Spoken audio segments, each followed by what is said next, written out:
here I am sitting there as a parent watching a perfectly healthy child be destroyed. And there's nothing I can do but sit on the sideline and, according to Justice Bowden at the time, cheer it on. I could only affirm or get thrown in jail. For the past 11 months, Canadian father Robert Hoogland's now 15-year-old daughter has been receiving testosterone injections by court order. The process began in late February of last year when Justice Bowden of the British Columbia Supreme Court ruled that the then 14-year-old girl should be medically transitioned to a boy regardless of the wishes of either of her parents. This will not change her DNA. She will not become a boy. It can lead to increased heart disease and other risks of that nature, different types of cancers. Because they're going to be stopping her puberty, her bone density will stop right where it is. And I kept saying, no, this is not going to happen, I'm not consenting. According to the courts, however, Rob's consent wasn't relevant. In fact, Justice Bowden went one step further, declaring that Rob and his wife had to affirm their daughter's new gender identity. Rob was told that if he tried to dissuade his daughter or referred to her as a girl, he would be considered guilty of family violence. The night of the ruling, Rob granted an interview to The Federalist, lamenting the state-sponsored transition of his mentally vulnerable daughter.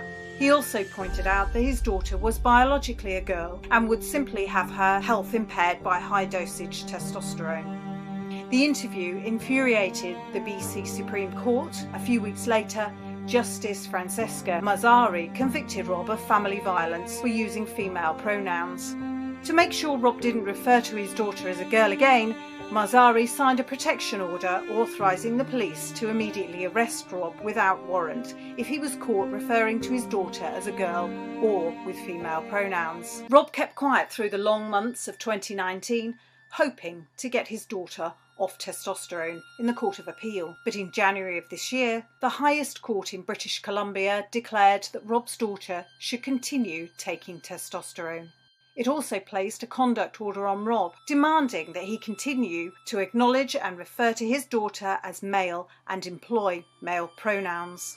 These kids don't even understand what this stuff means. What kid who's 13 is thinking about a family and having children? Not many. Desperate to get his story heard, Rob gave several interviews to Canadian commentators and reporters. The interviews he gave were quickly suppressed in Canada, and Rob was threatened again with severe consequences for speaking out. But Rob felt that he could not remain silent. You know, what kind of father would I be if, let's say in 5-10 years, my daughter is detransitioning and she turns to me and says, you know, Dad or Mom, like, why did none of you do anything to stop this? I was a child. Like, none of you stuck your neck out for me back then. You just let me do it because I was an immature kid thinking this was something great. Where were you on that one? When my daughter asked me that question, I'll say, you know, I did everything that I possibly could.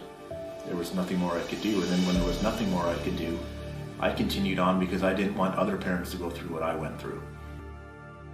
زي ما حضراتكم شفتوا يا جماعة القصة